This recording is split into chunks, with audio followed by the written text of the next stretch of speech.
Okay, so now in this part, we're going to kind of bounce back up to that sort of unofficial definition of limit that we were using earlier, because I showed you an example where it did work, right? As their definition was worded, which was where from the left and from the right, both of my paths ended me up at the same place. But then I showed you that example where they didn't, right? And I slipped up a little bit and I said, well, the limit doesn't exist here, which is true, but it's just something that we hadn't actually gotten to yet.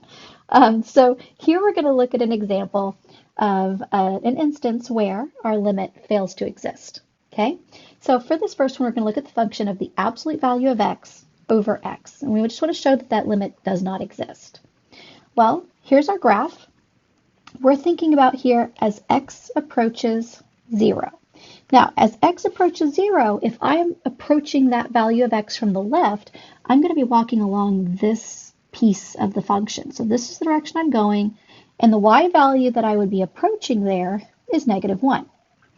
Well, as I approach from the right, I'm going to be following this path, and that value of y that I'm approaching is 1. Those don't agree, right? So when that happens, we would say here that our limit does not exist. Okay? Now, they've kind of broken this down here to the definition of absolute value and where the absolute value of x function would be and what it looks like then when I take that and divide it by x. But essentially what matters here is this next sentence. So no matter how close x gets to 0, there will be both positive and negative x values, right? Either I'm going to be approaching -1 as I approach from the left, or I'm going to be approaching +1 as I approach from the right. Because this function, I don't know what this random bar is doing there, because this function approaches a different number from the right side of 0 than it does from the left side, this limit as x approaches 0 does not exist. Okay, now here are some things that you'll see when a limit does not exist. These are just kind of the really common things. The one that we just saw is number 1 here. Our function approaches a different number from the right than it does from the left.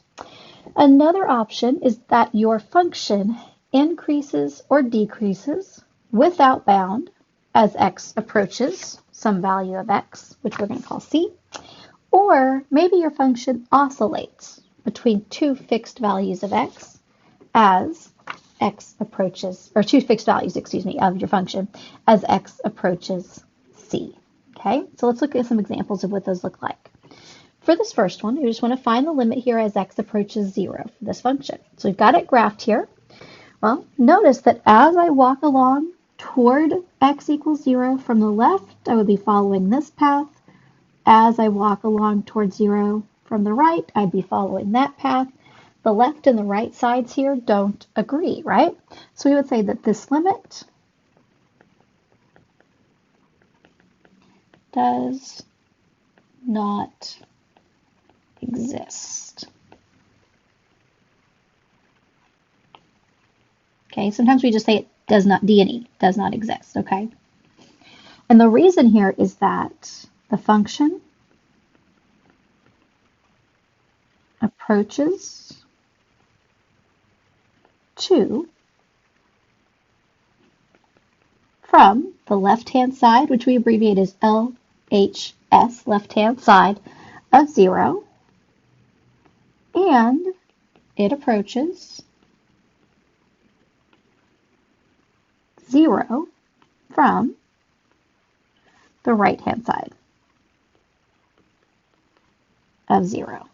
Okay, because it doesn't agree, because it doesn't approach the same value from the left as it does from the right, the limit here does not exist. Okay. Now there's going to be some confusion probably between the word undefined and the statement does not exist. Those are two different things, and I'm going to post a video on my math lab about that, or excuse me, on Blackboard about that. So be watching for that. Make sure that you use those phrases appropriately, okay?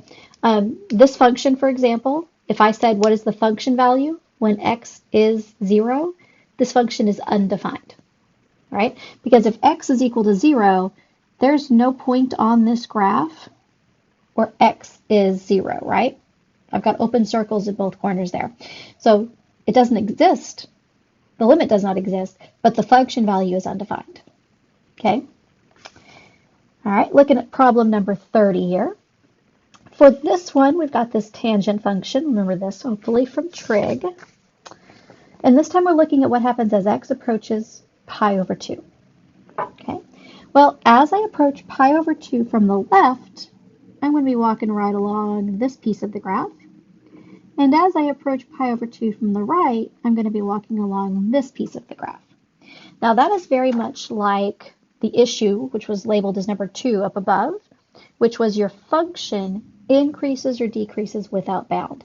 And that's what happens when you run up against an asymptote. It increases forever, right? That's without bound.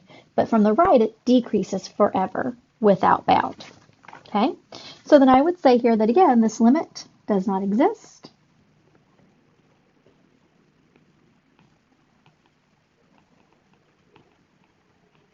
The limit does not exist, and that's because the function increases from the left, right? So increases without bound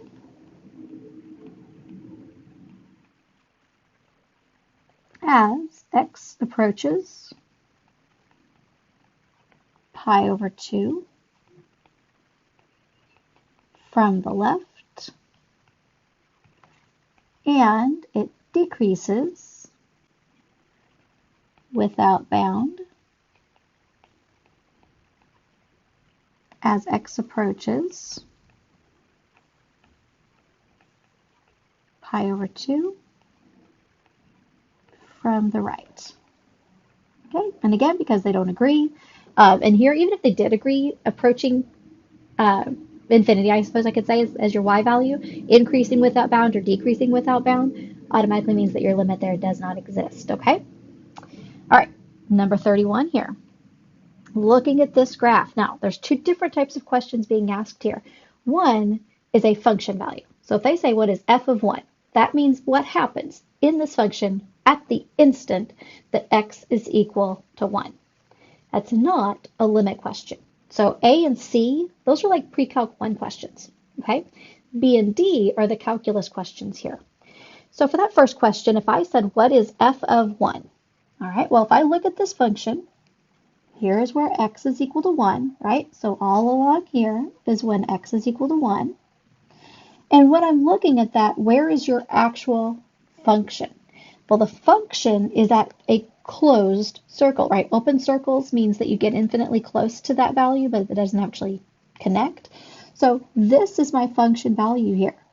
So I would say that the function value when x is equal to 1 is 2. Now, what about the limit of my function as x approaches 1? Well, this time we're talking about what happens as I approach, not what happens when I am at 1. So as I approach 1 from the left, I'd be following this path. As I approach 1 from the right, I'm following that path. Again, though, they don't agree, right? I get a different location walking from the left than I do when walking from the right. So I would say that this limit does not exist. Okay. The next question here is, what is f of 4? Well, here's where x is equal to 4. The function, though, has an open circle there, right? There's not a closed circle somewhere else like that to show me that my function is defined, that it's just not lying along the same line. But here, f of 4, that's an open circle, that's a hole. So my function here is undefined. So this is undefined. Notice the difference in the language there. A limit does not exist. A function value is undefined. Okay? And then that last one, okay, well, what about the limit as x approaches 4? Well, as I walk toward the value of 4 from the left, and as I approach the value of 4 from the right, those arrows are going to agree, right?